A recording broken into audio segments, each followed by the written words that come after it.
Welcome to PENSARE Basketball. Close but no cigar for the Toronto Raptors. And a lot of people are very upset today. They're very mad. They're like, man, I want Darko's head. I want his head on a plate. I want RJ's head on a plate. I want Scotty's head on a plate. Yo, what did you expect? Midway in the fourth quarter, changed the title of this live to the Raptors fall short against the Spurs. But that was encouraging, question mark. And maybe that's because I'm not wrong. I'm early. If you thought the Raptors were going to win this game when the Spurs came out the way they did in the start of the fourth quarter, power to you, man. Power to you. I got a timeshare I want to sell you. That'd be great. The Toronto Raptors just went up against the hottest team in the NBA. They did this on the second night of a back-to-back, in which I think they played reasonably hard last night. And it's very interesting that teams on a back-to-back typically fall off as the game goes on, and the Raptors led by double digits against the hottest team in the NBA, a team that had won 9 straight games, a team that employs 8-foot Martian Victor Wembanyama, and a team that is bigger than you across the board, deeper than you, better than you, longer than you, more athletic than you, more skilled than you, better shooting than you. How are you supposed to win this game exactly? Should you not be encouraged that this was really close, that this was a one-possession game? Or is that me being a loser? Am I being a loser for being realistic? You tell me. If you're not watching this live, tell me after, right? I'm tired of losing mentality. Listen, man, that's not losing mentality. The winner's mindset is to stack wins, okay? You stack wins. The Toronto Raptors played super physical. They shut down Wemby in the first half. Victor Wembanyama did not score a single field goal. This is a guy who had 25 points in a 5-minute stretch earlier this season. This is a guy that some people think might be already a top 3 player in the NBA, and you bodied him up. You played physical. It takes a lot out of you to play defense like that, and you're going to fall short. There's criticism to go around for sure in every single game, whether you win or lose. There are mistakes that are made on all ends. Guys get burned on defense. Guys miss box out assignments. Coaches make mistakes. I do believe Darko Rajakovic made a mistake. You know, it's funny. When Dylan Harper went to the line and he missed that first free throw and they panned over to the bench and there's Trey Jackson Davis on the bench, my first thought was, if he misses this and we lose the rebound, you're going to wish Trey Jackson Davis was on the floor. And what happens is the Toronto Raptors watch a golden opportunity float away. Now, you can be really mad because you know what it is? I'll tell you what it is. You went to the club. You went up to the absolute hottest chick. I've been talking to Chilltown Hoops too much, man. You went to the club. You talked to the hottest chick in the entire club. She was digging you. She was digging your style. And then she gave you 6 digits and walked away. Or maybe she gave you 5 digits. Or maybe she gave you 7 digits and then she told you one of them was wrong and you'll never know which one. You know what I mean? Like, you were just so close. You had it in your hand. You were like, oh, man, I'm going to get some. I feel good. I feel good about this. I'm about to victory lap over the whole NBA. And then, you know, that lineup to start the fourth quarter, Scotty Barnes sort of disappears in the fourth quarter. Brandon Ingram misses yet another shot in the clutch in the fourth quarter. There's turnovers to go around. There's a lot of RJ defense to break down. It just kind of felt like you lost something. But I say the better, bigger, stronger, better rested team turned it up.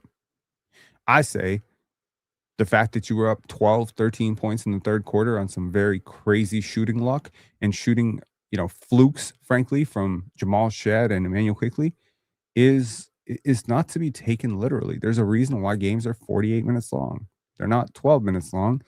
Do you know how many times I've seen a team like the Washington Wizards come out and be like up 13 or 14 points in the first quarter? It doesn't matter. The game is a marathon. And Victor Wembanyama was not on the floor when the Spurs lost that lead and ultimately the Raptors took a massive lead. Victor Wembanyama was on the court. But when Wemby came back on the court, he had recalibrated. He was like, we're not losing this game. And he made sure of it. The Raptors We're not, there's so many good things to say about the Raptors. I think the Raptors attacked Wemby. Let's talk about the good. Okay. There's too much negativity in the world right now. I'm really not feeling it. We're knee deep right now into Pendance prep. I am feeling good about life. I am not about to let a loss like this get me down. There's criticism to go around for sure. Let's look at the box score for sure. My boy Carter Bryant, he had a three. He had a three on that left corner. Shout outs to Carter. Julian Champagny, brother of ex-Raptor Justin Champagny, he had himself 10 points. Victor Wembanyama had 12 on 3 for 12. Can you just be happy about that? Can you be happy that you did a really, really good job on Victor Wembanyama?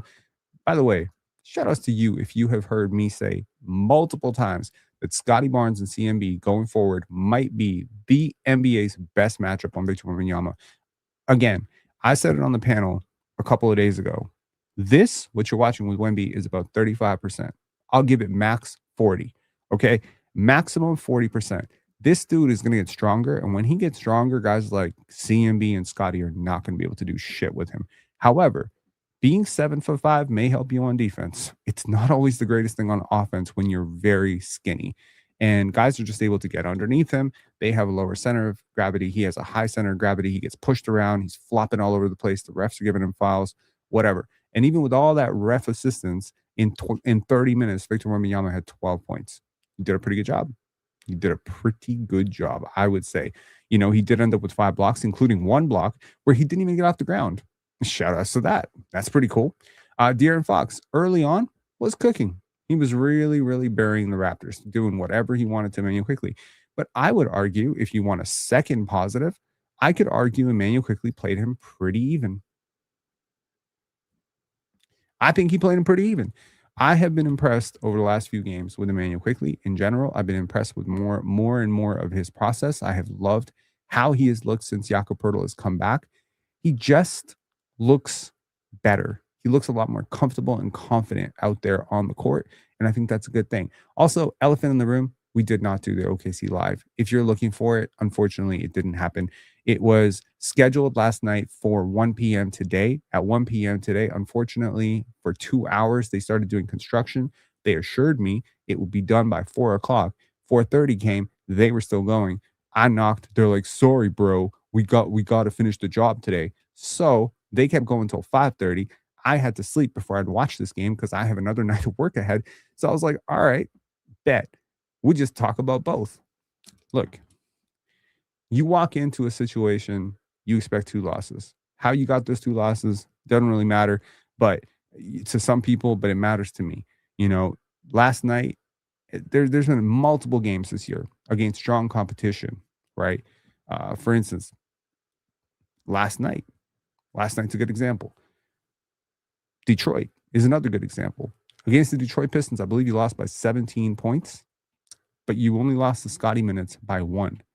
Last night, you lost by 9 points, but you won the Scotty minutes by 18. So, or 16. I can't remember exactly now. So it's like you're a better team with Scotty on the court. There are certain lineups on this team that do not work. There was a very notable DMPCD today. Did anyone notice that Mr. Grady Dick did not get into the game today? Yeah, he didn't. Jameson Battle ate all 6 of his minutes. Jacobi Walter, who had a very good game last night, he ends up just passing him by. He ends up passing him in the rotation. This is not a good look for Grady. Obviously, the Raptors have already picked up his option for next season, so this is not a situation where he's going to be out of the league. But this is like a wake-up call indeed, because this is a guy who was potentially starting for you last year. This is a guy who was pegged as a future starter next to Scotty and with RJ on the block. And I don't think this game is going to help RJ's case at all. At all. Now, I have liked certain things about what RJ's done over the last couple of games. And, notably, at least yesterday, was the 3-point shooting was a lot better. But, man, this is a problematic player. His off-ball awareness is problematic. I want to take you to a specific play, and we just want to talk about this one play right here. And I think this is the game in a nutshell. Dylan Harper gifts you a situation where he is going to miss the second free throw. Not clutch, Dylan. And we're going to watch this. Obviously, Brandon Ingram and Jakob Poeltl are going to be preoccupied, right? They go double big, which means Scotty Barnes is preoccupied with Luke Cornett. So Jakob is boxing out Wemby. Ingram is trying to help him. Scotty Barnes is boxing out Luke Cornett. Now, here's RJ Barrett. Now, that's Dylan Harper. That's technically your man in this situation because, and there's a brain freeze. Because he's like, I guess Ingram got it. Box out assignments are so that you prevent your man from getting to the ball.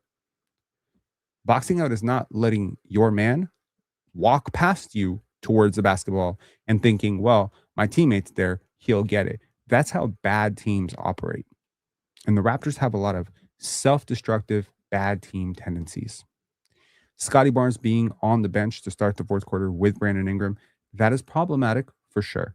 Scotty Barnes not being on the court when the Raptors, were in this dogfight with less than a minute to go, him ending up on the bench because Darko couldn't sub him in. I think that's problematic. And I think Darko, when he looks back on this, will probably acknowledge that in this situation, Pabu saying, wait, you're that guy from Player's Choice. No, the guy from Player's Choice is the guy from Pensare Basketball. Get it straight.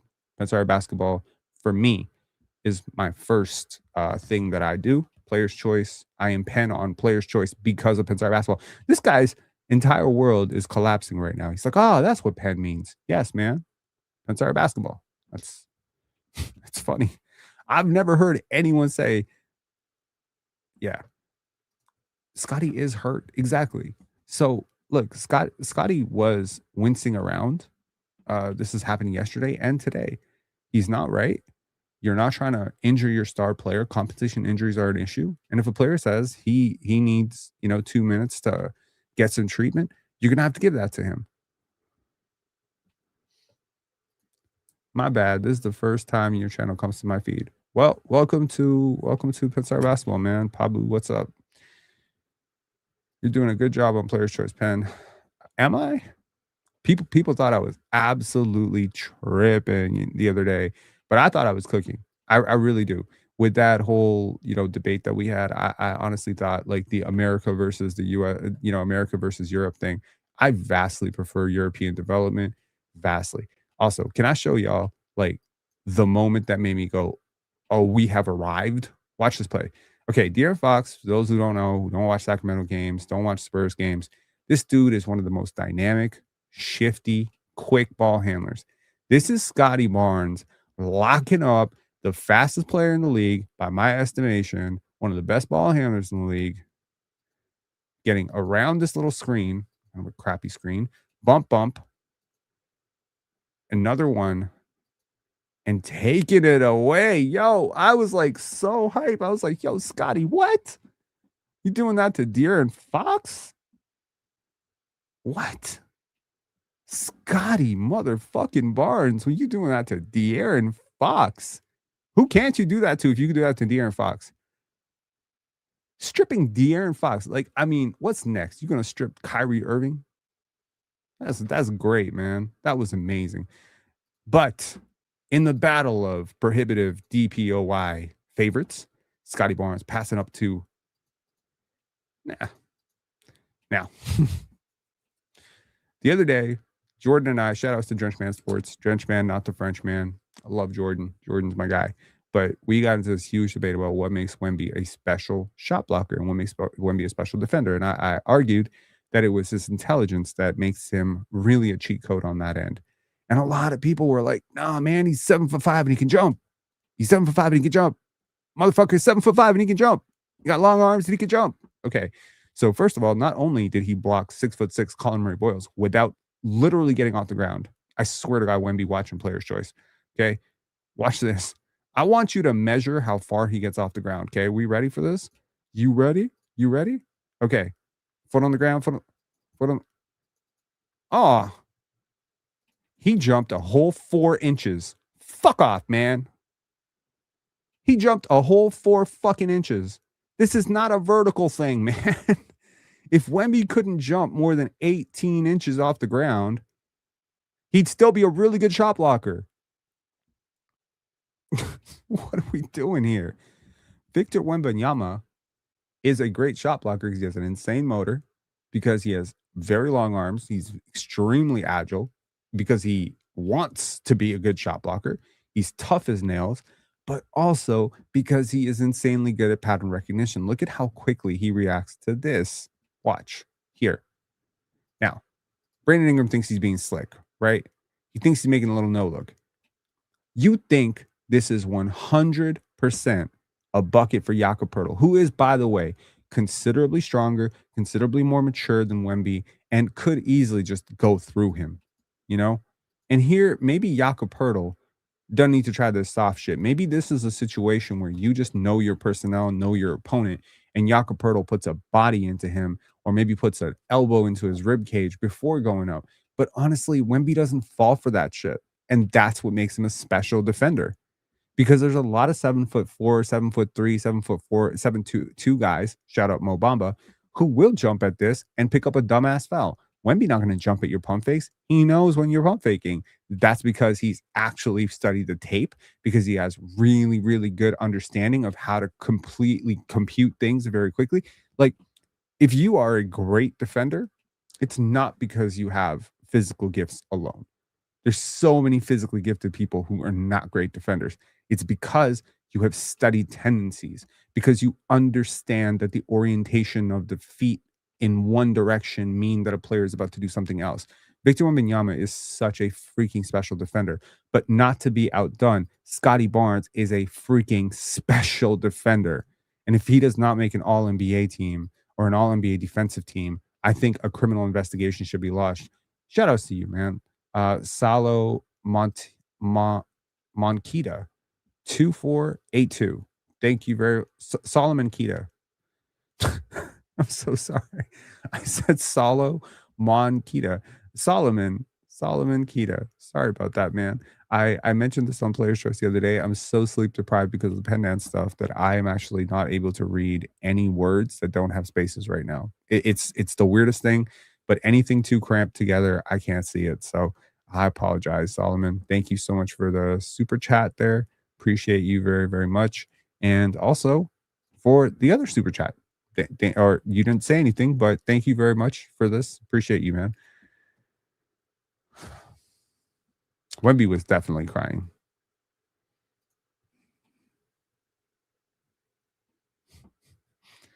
Troy Knight saying Scotty learned this thing where he looks off who he's going to block. I'm glad you noticed that. Yeah, he does that a lot. It's pretty cool. Scotty had 7 stocks last night, leads the entire NBA in stocks. Scotty and Victor Wembanyama are in a current stockoff. That's a new term. I'm inventing it. A stockoff is they are competing for who will have more stocks at the end of the year. And so far it's Scotty, but after this game, it might be a little bit closer. And honestly, if we're talking offense only, I think Scotty had a pretty much like a better offensive game than. And may I just say a couple things, like just positive takeaways from this game. Look, if you want to feel bad about this loss, I can tell you a podcast you can go to feel bad about this loss. All the other podcasts you can go to feel bad about this loss, because I promise you, every single person, if you want to feel really bad about this, you don't have to be here. You can go to Twitter Spaces, and I'm sure I'm not even listening to Twitter Spaces. I'm not listening to Hello and Welcome. I'm not listening to any other podcasts. I guarantee you, they're just shitting all over Darko, shitting all over Scotty, shitting all over RJ, shitting all over BI. I get it, and you know what? Blame does not a perfect game. You did not play a perfect game, but you were up. You were up, and I want to take you through like 3 takeaways of this game that I really appreciated from the Raptors side before we talk about some of the issues with the Raptors. Thing that I loved, number 1, I love that Jakob Poeltl is looking a lot more like himself. The block on defense, he's moving a little bit better. He just feels like he trusts his body more. And I think if you're a Raptor fan, that has to be music to your ears. This guy, when he's healthy, is a top 20 center in the NBA. He is a legit 7-footer. He presents an insanely steady target of release offense in the half court, which you don't have, right? If Scotty and RJ can start hitting their shots consistently, this guy's a cheat code. When they can't hit their shots, he's a bit of a hindrance. The Raptors don't start. They don't start Jakob Poeltl today, which is kind of interesting, right? You're playing a 7'5" Martian from outer space, and you don't start your only 7-footer. You instead go the other way. And I think shout outs to Darko Rajakovic because that worked.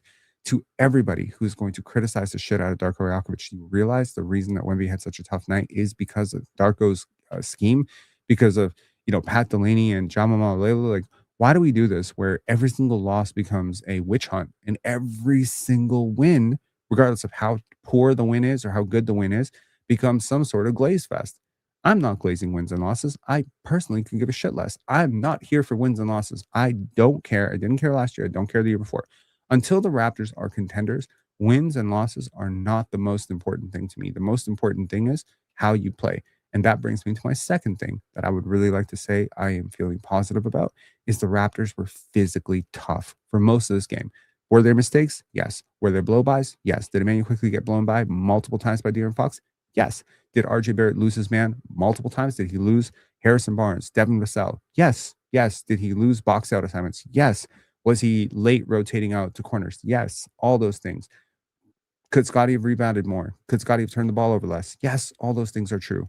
But man, the Raptors played so physical. They got into the body. They guarded an opponent really well. And I watch a lot of Spurs games. It's just a personal, thing with me. The Spurs are my second favorite team. Some of y'all know that I wanted to start a podcast for the Spurs this year, but unfortunately that's being tabled off until next year, called the Beautiful Game Podcast.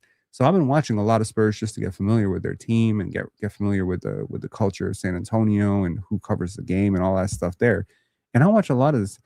I haven't seen this team that uncomfortable. They weren't this uncomfortable against Detroit. They just looked really genuinely like they were just throwing darts up. They didn't know how to attack this Raptors defense. So I thought this is much more than the Spurs just came in here expecting a easy win. No, they were genuinely met with an impressive amount of length and physicality, and they didn't know what to do with it. Victor Wembanyama, every time he put the ball on the court, there were swarming hands. There was a body that met him. Yeah, you pick up a couple fouls, but in order to send the message, you throw him at the line. You're holding him. Jakob Poeltl is holding him on that Brandon Ingram drive, and he's so mad. He's yelling at the referee. And then what happens when he comes down the next end? Turnover. Then what happens a couple minutes later? Big Raptors run, because this is how you have to deal with Wemby for now. This is him as a Padawan. This is him, as a little guppy right now. Like you can push him around a little bit right now. And the Raptors did. And I appreciate that genuinely. I love Victor Wembanyama, but man, that team is going to be scary good, but they're not there yet. Everyone right now is on the, oh my God, Victor Wembanyama, the best player in the league. No, he ain't. No, he ain't. He's not a top 12 defense. He's the best defender in the league, and he's not a top 12 offensive player. I would vastly prefer at least 12 players offensively to him. Would he be the Raptors' best player? Yeah, he would be the Raptors' best player. He'd be most teams' best player. But that doesn't mean he's a top 5 player, right? And I think the Raptors dealt with him. They dealt with him really, really well. I mean, he could be a top 5 player. I'm just saying he's not a top 3 player right now. But his defensive impact. But offensively, man, the Raptors really exposed some holes in his game. I think the scheme from Darko and the game plan and tenacity from Colin Murray-Boyles fucking cost him a thumb. Ends up leaving the game, not coming back. So, I mean, are you going to be thinking maybe if Colin Murray-Boyles doesn't get hurt, stripping that pass, that maybe the Raptors can win this game? Well, maybe. All those things, right? Vane, Stain, Guerra. Yo, all these usernames have no spaces. So at some point, I'm going to absolutely misread one of these. I'm sorry. So me not sleeping for 37 hours is basically a lot of people, because I often see people, especially when on the panel when we're trying to read super chats, and people are trying to struggle to read it. And I'm like, how can you not read that? I now understand your plight. I understand your pain, people who can't read. Okay, as a Spurs fan, we really struggle on teams like this. CMB, Scotty, this type of guys that will limit Wemby offensively. Yes, for now. They will limit him for now, right? What username has spaces? That is fair. Do people not put underscores on their usernames? And if not, why?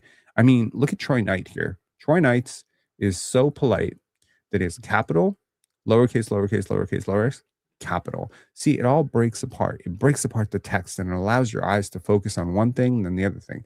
But when you don't have that, I'm going to lose my mind. There we go. But Locky King, much easier to see. Also easy to see. Also easy to see. Not that hard to see. But man, some of these usernames, like this one, I don't know. Y'all tough.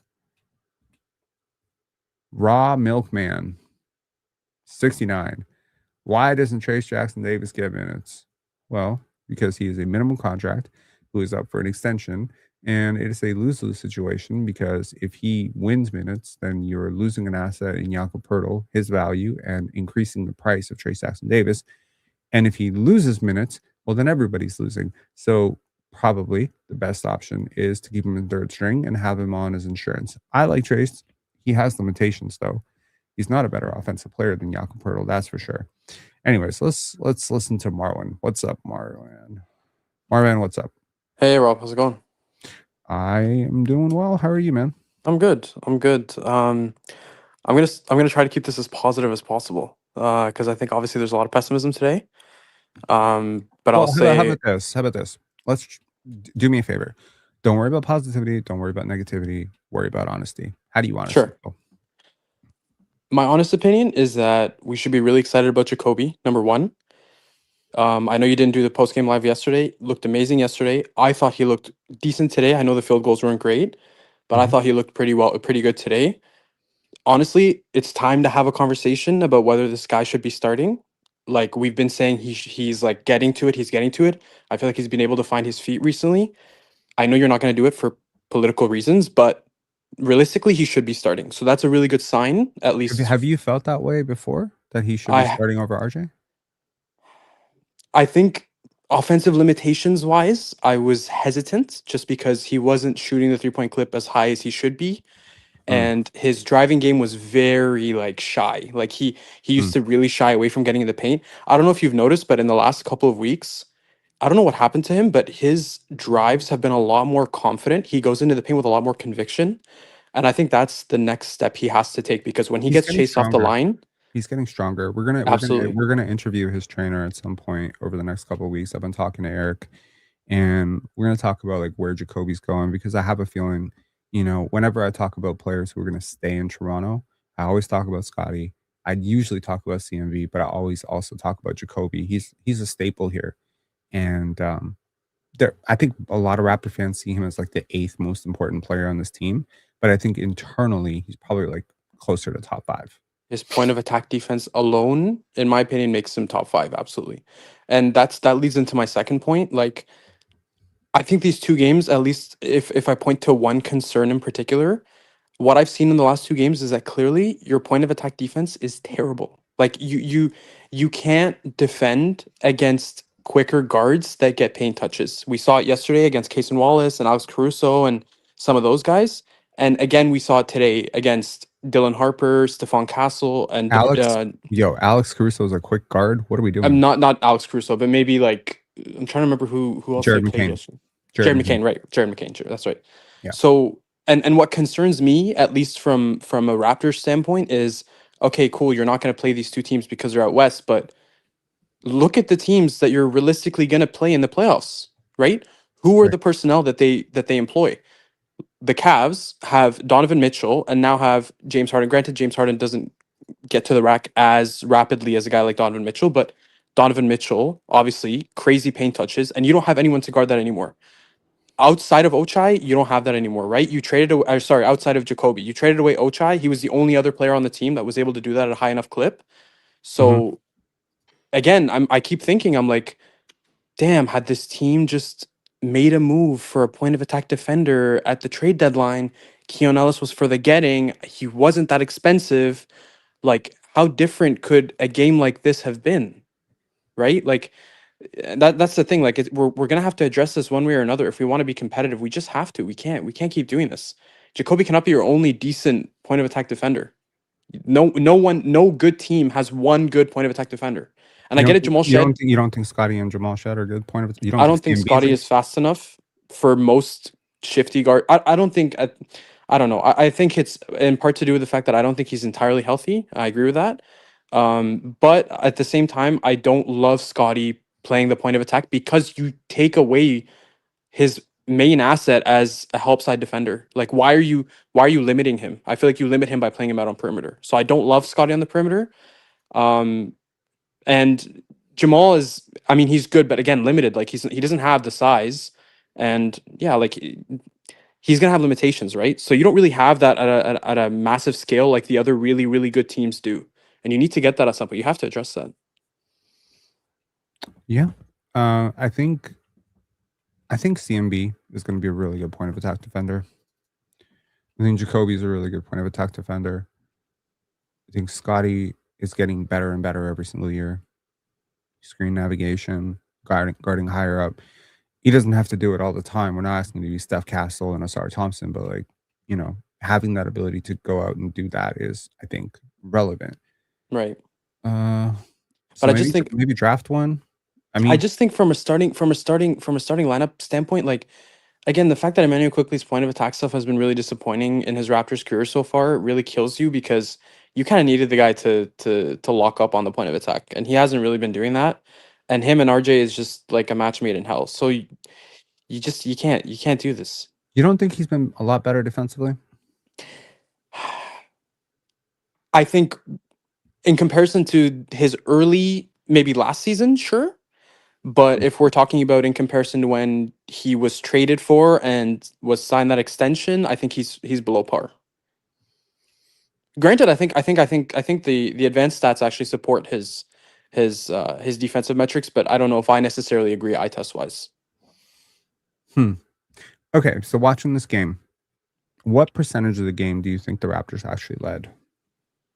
What does it feel like to you? Like 40%, 50%? Close, 37%.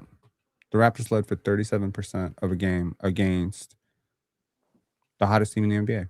A team that has knocked off the OKC Thunder 3 times. A team that is very healthy, by the way. Mhm. Very healthy. And we are healthy and getting healthier, you know, as RJ and Jakob are not, I think, back to their 100% selves yet. But I just think like there's so many positives to take away from this game. And I understand that, you know, the negatives do need to be discussed, right? Mhm. But for me, and I don't know how you feel about this. Yeah. I feel much better about negativity when the team didn't go out and execute and didn't try and wasn't physical and didn't play with confidence.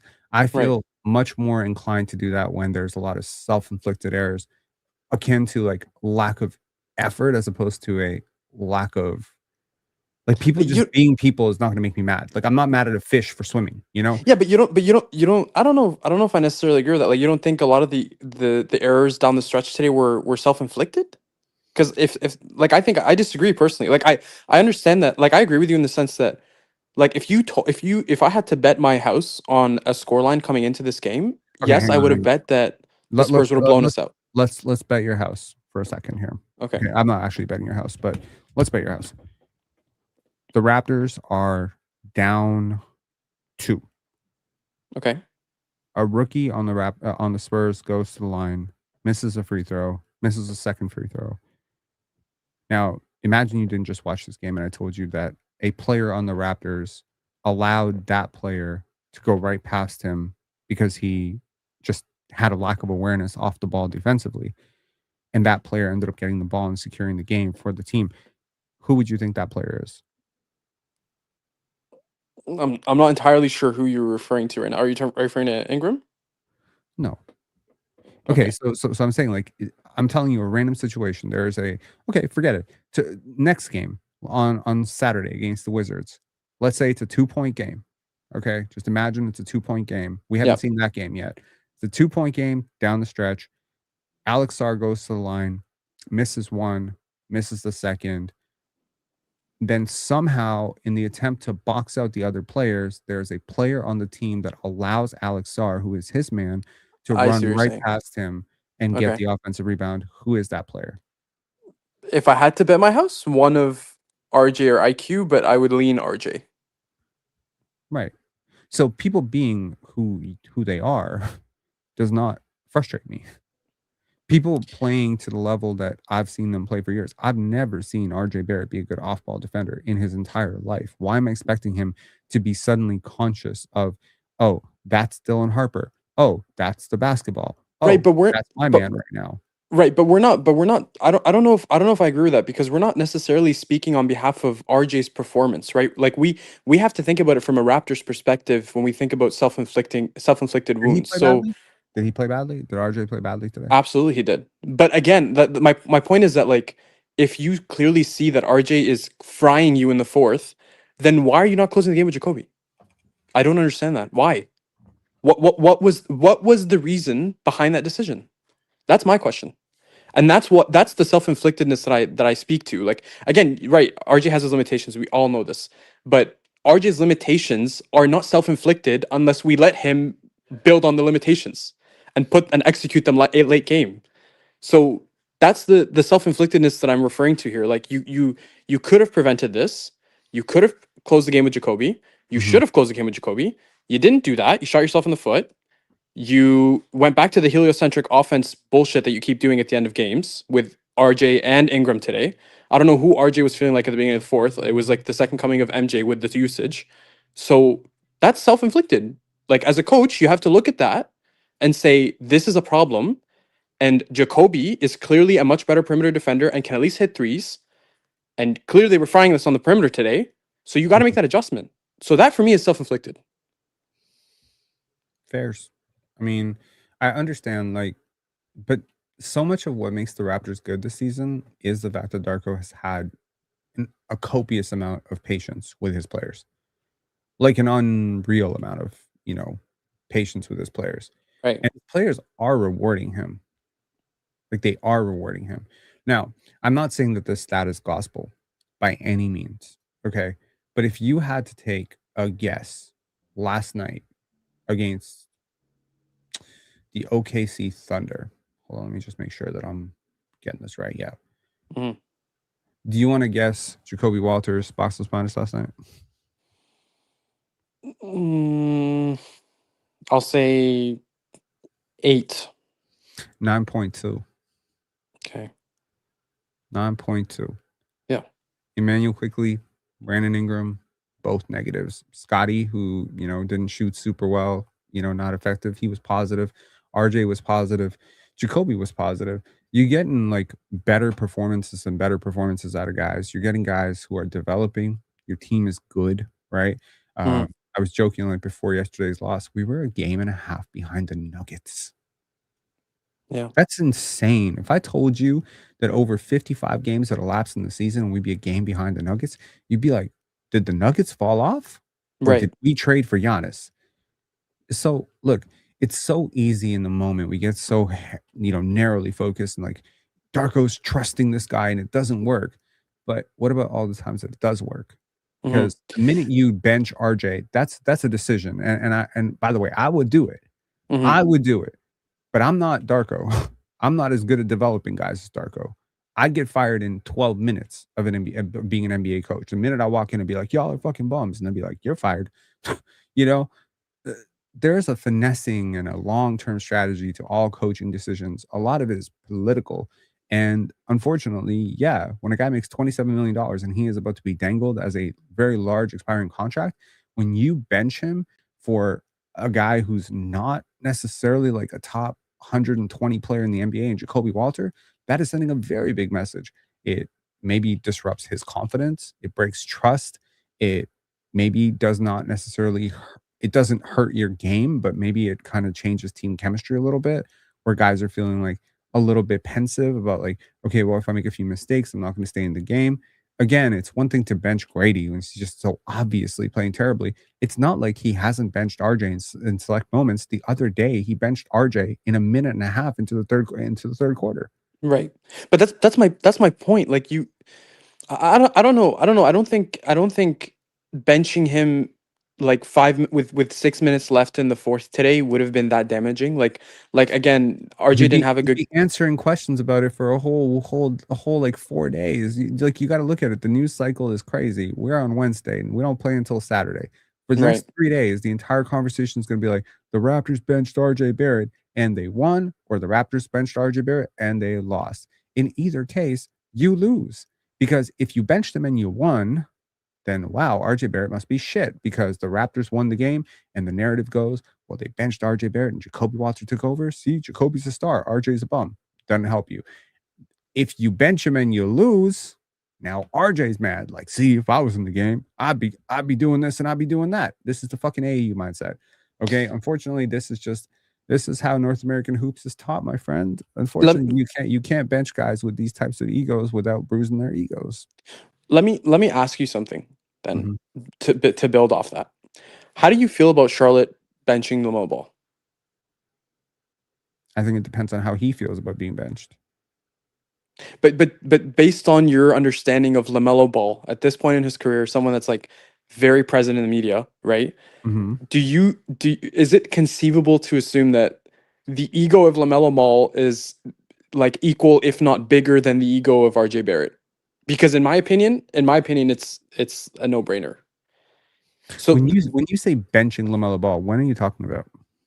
they a couple weeks ago, You I mean think they went on they brought him off the bench for a few games? right.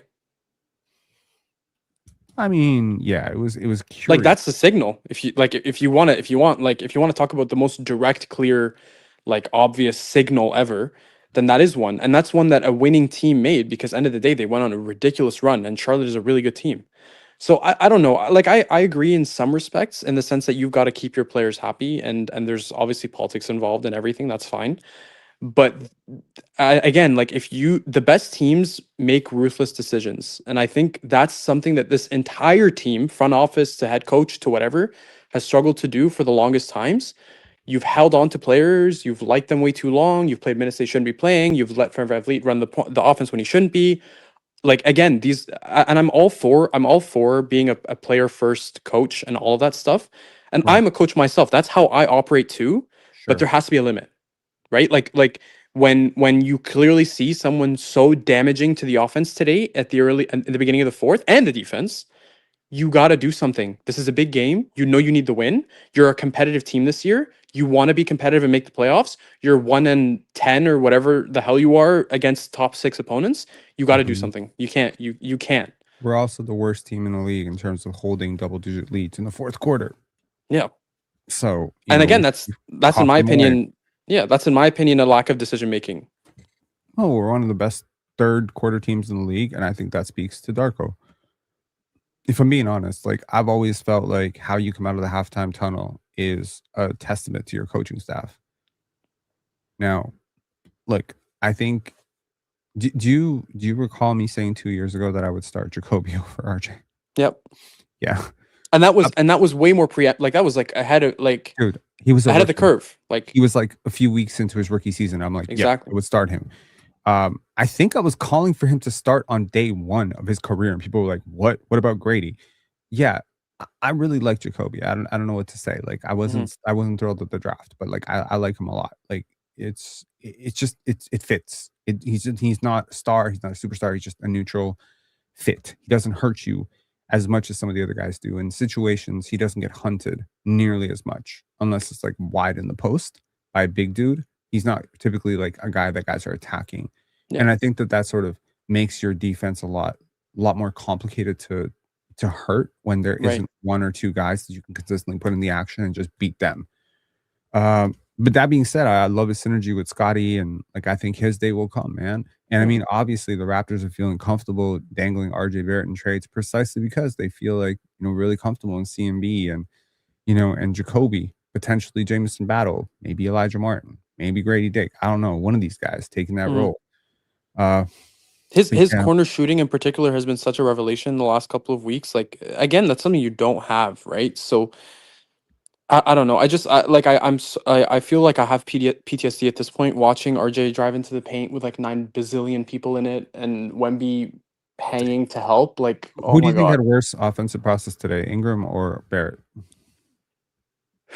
Offense only. Offensive process. With how egregious the fourth was for RJ, I would say RJ. Like I think he got bailed out by a lot of calls, which is why it's even like a debate. Mm-hmm. But I didn't like Ingram's game at all today either. Like I really didn't. In the first half it was fine, but in the second half, particularly in the fourth, again we go to this stupid heliocentric thing, which is like I Right. feel like we keep repeating the same thing over and over again. Right. Um, Was there a particular player on the Raptors that you were really impressed with today, other than Jacobi?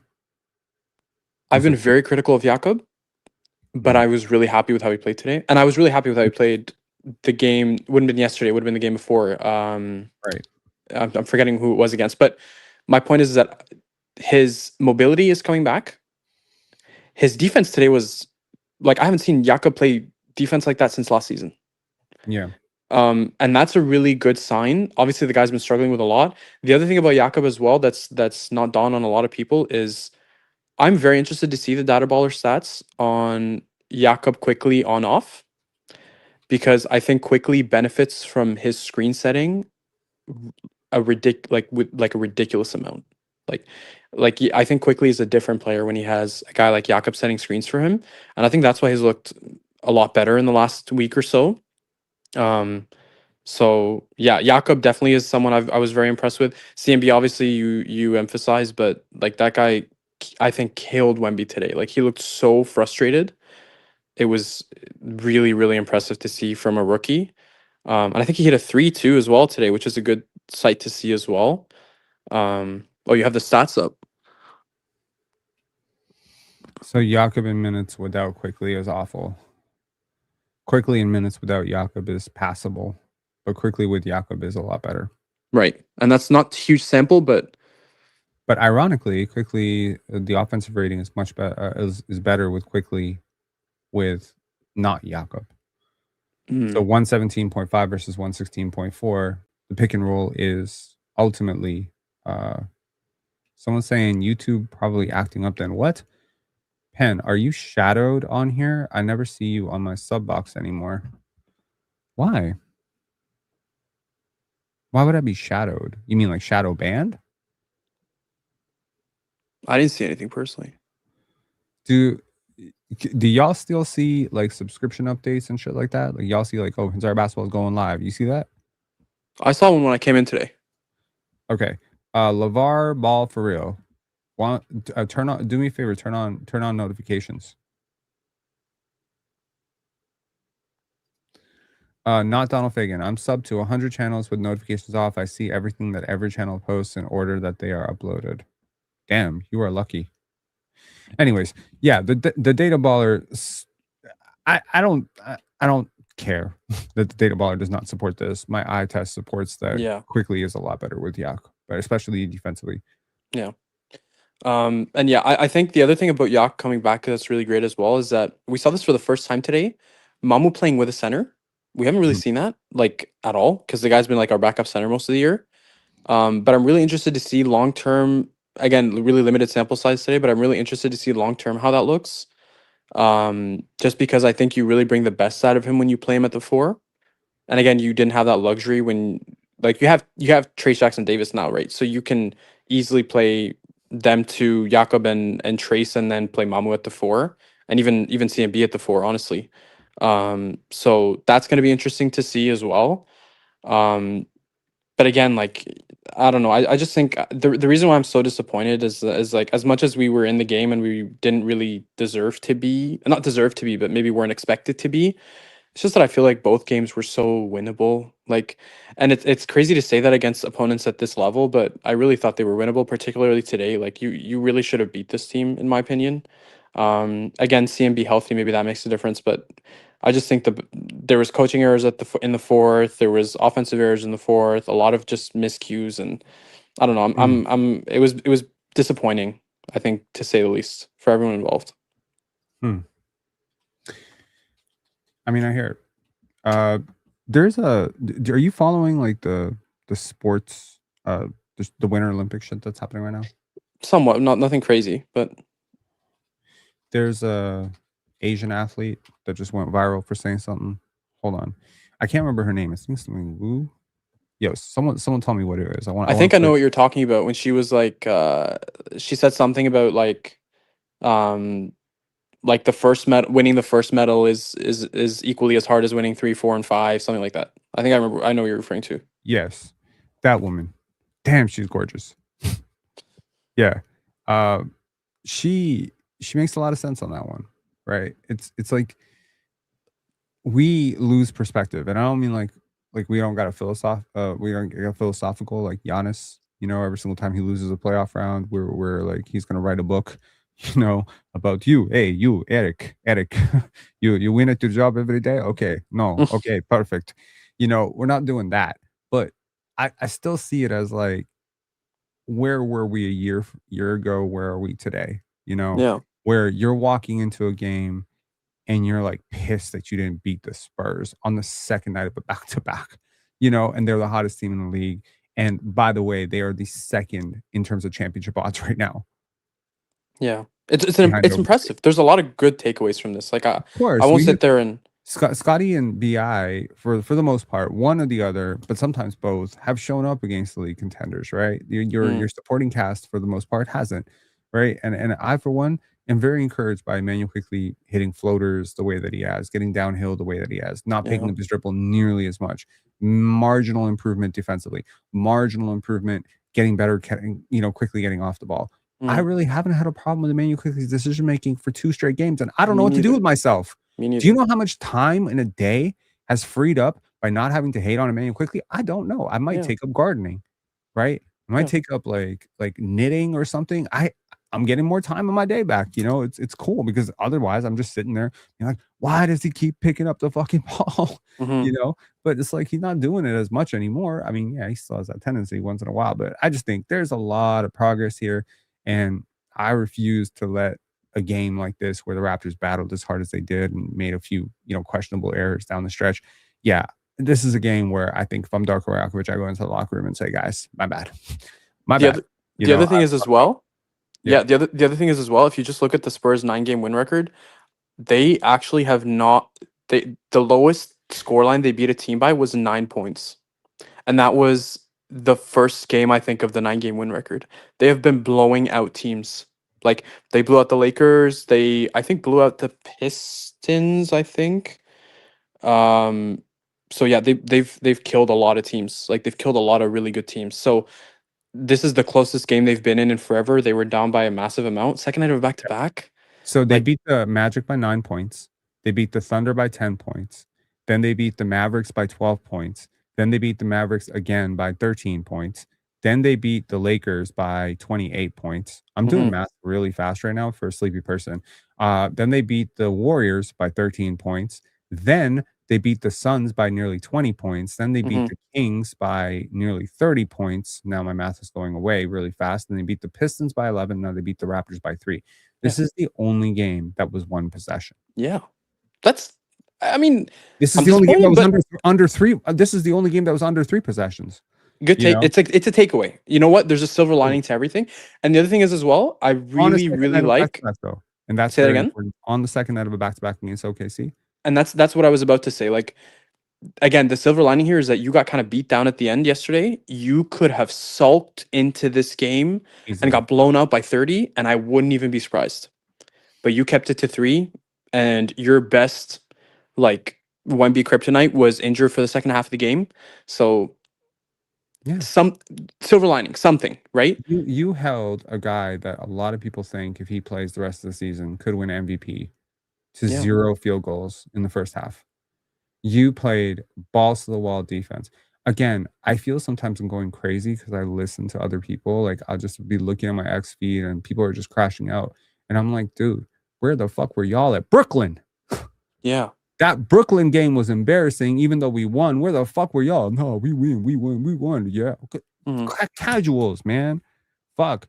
Yes, there are issues with this game, of course, man, but there's so many goods. So when I see a team do 50 good things and 6 bad things, and I come out and I'm gonna, what am I gonna do? I'm gonna scream? Because, like, let's do some quick math there. That's 44. That's plus 44. Yeah. Okay. Like, I don't know. I think there's a lot of positives to build on this game. And I think, you know what? The most important thing, I think this is a team that's starting to see themselves as a team that can win against good Yeah. teams, right? And There's a just, lot of confidence. there's going to be a process. You know, the Knicks lost against all the top teams like last year. I think it was last year, right? Where they were just like, oh, and whatever. This is a process. That was a much older team. The Raptors are a young team. They're not supposed Detroit last year. Detroit last year as Yeah. well. Imagine, you remember Detroit the year before, man? Yeah, literally. There was some shit going on in Michigan, man. They were talking about trading my boy Cade. They were talking about who's this bum I started. I don't know about your boy Cade, but yeah. Yo, Cade and I are gonna be friends one day. We're gonna laugh at this whole chapter of me calling him a sixth man, me saying Trey Murphy might be better than him, That's me right. saying Scotty Barnes is better than him. Scotty still is better than him. Shout out to my boy Cade. But yeah, anyways, man. Good chatting with you. Yeah, absolutely. Hopefully people can see the bright side of this and move forward. This is a long process of the Raptors to return to relevance. And I think this is a game that allows you to see that you can go toe-to-toe with a team that no one has been going toe-to-toe with lately. And you come up, you know, a little bit short. Take it out on the Wizards, man. Beat them by 50. Yeah. I hope for a big response on Saturday, hopefully. But yeah. Alrighty. Peace, man. Thanks, Rob. See ya. All right. Okay. Did y'all see that little Pendance open letter that I flashed on the side? I'm feeling very different. First of all, I'm feeling very sleepy. I am feeling very sleepy. So yesterday, my day was weird, man. It was 30-something hours of no sleep on the panel. People yelling, screaming. Can't deal with it. But I'm drinking so much coffee to stay awake that when I finally have a moment, I can't sleep. I'm catching sleep in like 20-minute intervals. Now, a part of me really wanted to do that live because it's just like an obligation for me. It's like, you know, the OKC live. I'm like, oh, I gotta do it. I gotta do it. And a part of me was just like, why do I always do this to myself? I always show up to Pendance as a zombie. I swore to myself this year I wouldn't. There was a file issue. Now I'm gonna show up as a zombie again. But you know what I'm realizing? Zombies are bad problem solvers, man. People who don't sleep are terrible problem solvers. You know where you need to solve problems? At a film festival. People trolling me on PC saying like, oh, he you know, whatever, you know, he's doing this and he's doing that. I'm like, yo, you tried to run a film festival where you welcome 1,000 people into your event, you know, from around the world. You go do that, and you're the lead, and you're in charge of a lot of shit. You go do that, man. You have to make 1,000 creative decisions every fucking day with this film festival. And we're in a good place now, man. I'm feeling good about it. I feel good about the films. I feel good about the people. I feel good about the team. I feel good about the events. I feel good about, you know, our gala. Everything's going good, man. I got news for y'all. So tomorrow at 6 p.m., it's going to be a very rare thing that's going to happen on this channel. We're going to simul broadcast with Pensare Basketball and Pendance Film Festival and possibly Pensare Films. And we are going to talk to an awesome filmmaker that is going to really, I think y'all are going to love her. It's not going to be a basketball podcast. It is going to be a dissection of a scene from her film. And the film is called They Call Me the Tattoo Witch, in which a woman in Hanoi, Vietnam, is transforming damage into works of art. Now, the concept of kintsugi, to the people who are familiar with the Eastern Asian tradition of kintsugi, is about converting damage, right? Tetrahedron saying, what time? 6 p.m. Eastern time, sir. 6 p.m. So at 6 p.m., Lindsay, the director, lovely human being, lovely girl, she's going to come on. She's going to deconstruct her film. We're going to talk about why she made it. We're going to talk about the art of damage. We're going to talk about a very, very deep philosophical question. And you know what the cool thing is? Y'all can ask questions. I think that this is going to be a brilliant introduction into what film festivals can be for people who don't attend film festivals. Because if Lindsay was here in person, she couldn't make it last minute. So this is why we're doing it virtually. If she was here personally, you could watch her film in the theater and ask her questions about it later. I understand this may not be as nerdy to some of y'all as it is to me, but can I share something with y'all? This was the best thing that happened to me yesterday. y'all aren't going to understand why this was the best thing that happened to me yesterday. But just listen to your boy and and believe me when I tell you this is the best thing that might have happened to me all year. Okay, so we announced an award at the Pendance Film Festival for one of my favorite directors. Her name is Carlota Pereira. She is a Spanish director who premiered her short film Piggy at Pendance. She eventually ended up having another short at Pendance. She chaired our short jury. She ended up adapting Piggy Charita into a feature film that went to Sundance, premiered at Sundance, swept up the audience. People are so in love with this woman. And Jarrett Osei saying these ads during the lives are vexing me. Yo, I don't know why YouTube is throwing so many ads at y'all, but I'm going to look into it because I think my StreamYard settings changed on my end. I think they changed. So if you're getting ads, don't worry. We're going to work it out and it's not going to happen as much anymore. Like after this live, it's not going to happen. I'm going to fix it. So for tomorrow, we're not going to get like crazy ads or whatever. Anyways, yes. So we ended up naming an award after her. It's called the Pareda. So now at Pendance, when a filmmaker demonstrates honest grit, toughness, love, empathy, chutzpah, if you will, a real sense of rebellious spirit, kind of counterculture, going against the grain, being a fighter, being a rebel, that award will be named the Pareda. It's very cool. It's going to be presented for the first time at Pendance. So I am very happy. I'm very happy about that. And she was overjoyed. And in years forward, she's a really big deal, dude. Like, I don't know if y'all know, y'all are hip to the indie film world, man, but she is amazing.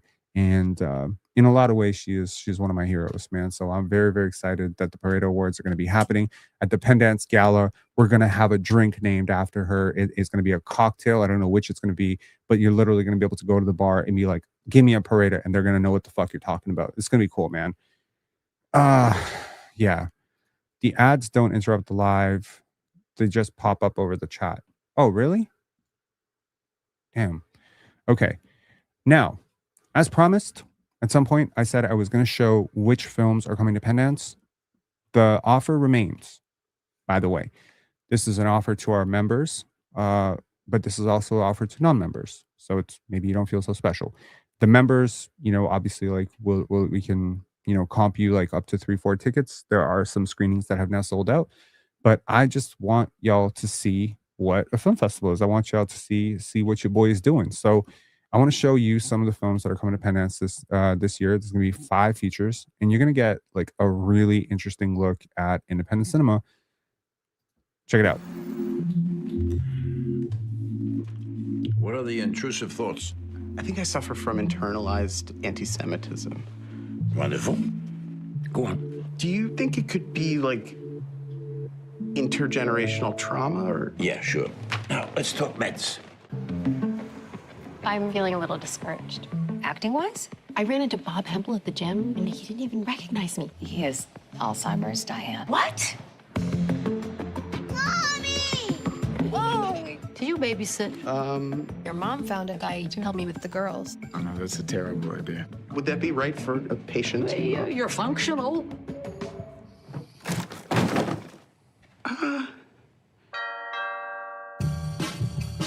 My wife's parents are in Poland. My parents are at a Hugh Jackman thing. That's why we're in crisis. Got to be a little strict with them, my man. Yeah, okay. I think E.T. is on Netflix. So, what were the kids like? 3 girls. Are they obsessed with you? We should watch E.T. Dude, shut up! How'd they do? Good. I want mommy! He's our Manny. Ow! You prefer babysitter? Oh, papa. Well, how old is this kid? 34? Wow, that makes it even weirder. You know what they say about shingles? Don't get them. How are you doing? I haven't worked in 10 years. Haven't had sex in 5 years. Do you know what a turkey neck is? The area where the tapes are must be dry and free of oil. Are you free of oil? I feel like I got it. Good. I wasn't recording it though. Can we do it one more time? Hey, hate to tell you this, but I'm a minority. Dad, never say that. Never ever. You don't have a partner, Sam? Not at the moment. You're kind of nice to be around. Do you think I'm anti-Semitic? I think you're an anxious Jew with mild OCD. Mild? Chaque jour, nous renvoyons des gens qui tentent d'échapper aux nazis. Qu'est-ce qu'ils en font?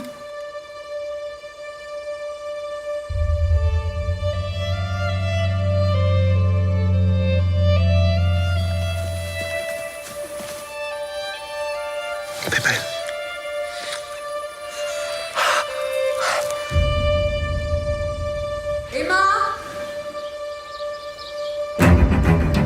Qu'est-ce qui t'arrive, Emma? Je n'ai pas saigné ce mois-ci. Merci pour tout. C'était un véritable plaisir de faire ta connaissance. Un homme peut jamais être certain d'être le père. Emma est officiellement fiancée avec Paul Comte. T'as plus besoin de travailler. Et d'ouvrage ici, il y en a assez. Attention à pas brûler les draps. J'aimerais que nous réfléchissions à ce que la charité veut dire.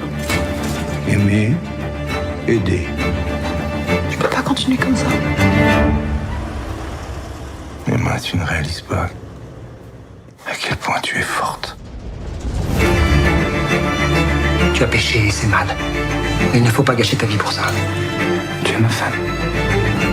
Plus maintenant. Rentre avant qu'il soit trop tard. Je préfère mourir.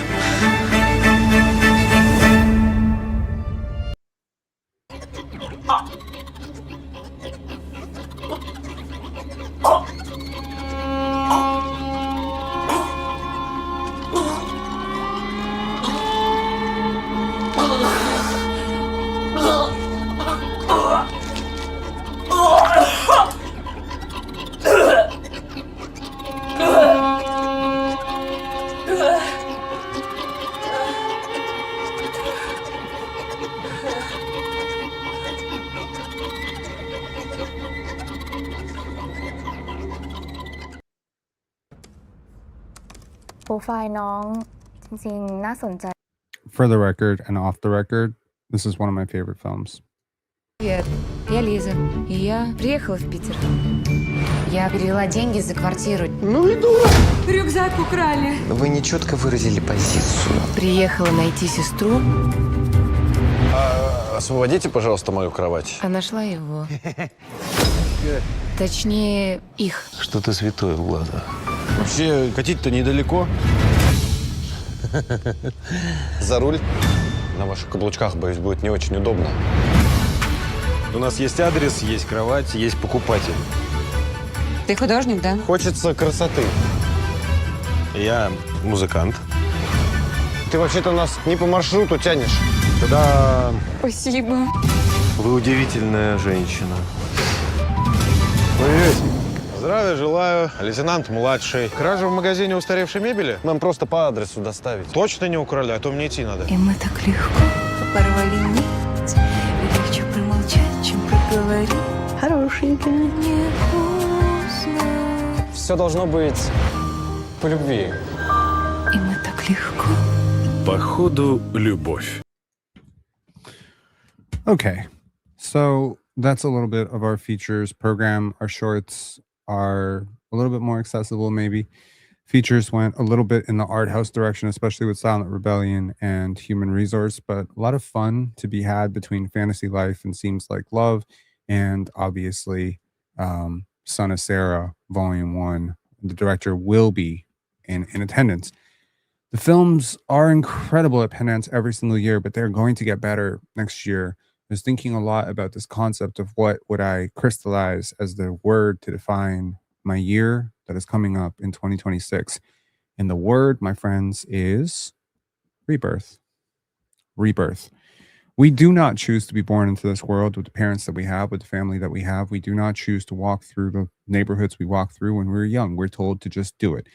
We download so much of what we identify as who we are before the age of 5 years old. It becomes hard-coded in you. you're the shy kid, you're the obnoxious kid, you're the troublemaker, et cetera, et cetera. But who knows? Maybe you're that way because a million decisions, none of which were yours, made you that way. So I think metamorphosis is possible. I think it's possible to become a person who, at least from a neuroplasticity point of view, is able to wire a new connection in their brain. A lot of people marvel, even people that don't like me, some people who do like me, but a lot of people don't like me. And they would say, I don't like him, but sure is changing a lot. But I definitely don't like him because I didn't like him 5 years ago. But for me, it's always a flex to be able to say, but 5 years ago, I wouldn't have liked you either. And now I really don't care about you. That's a huge flex because that to me is change. It's growth. I think growth happens through 3 critical ways in life. If you want to change your life, it's going to happen in 3 ways.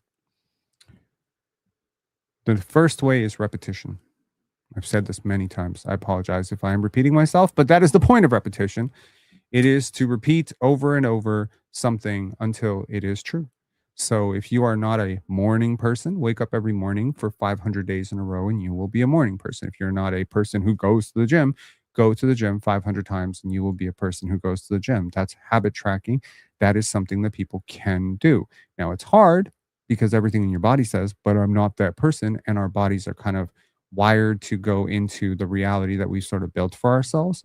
So I understand that going to the gym, when you identify as I'm not a gym person, but I'm not a gym person, but I'm not a gym person, becomes hard.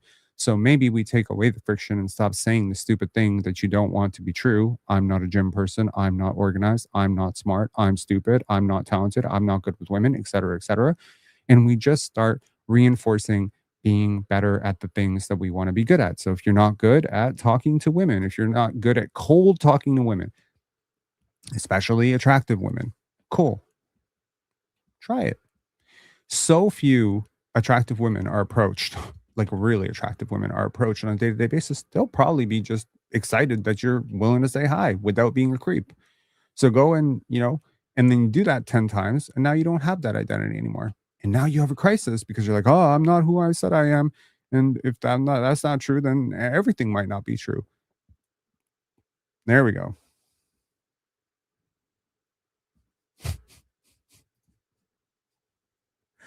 Tetrahedron said, I'm extremely good with women, especially attractive women. I leave them alone and they appreciate me for it. Okay, that's hilarious. That's hilarious, man. You are very funny.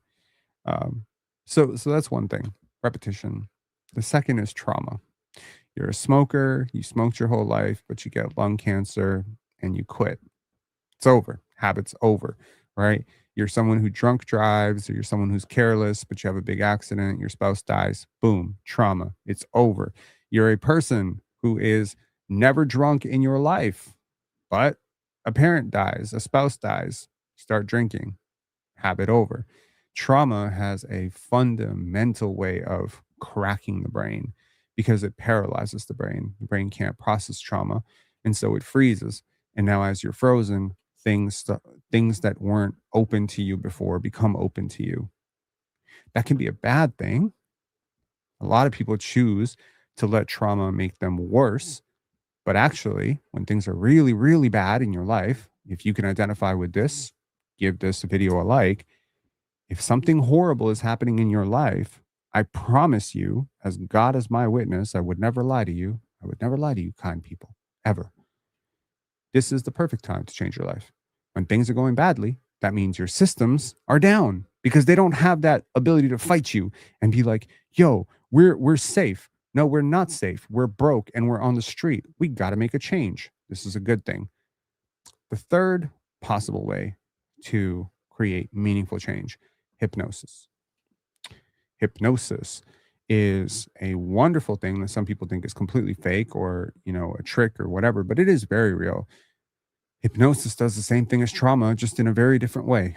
And I think good films that you really, really deeply invest in, especially films that you don't get to check your phone halfway through, hypnosis is extremely powerful.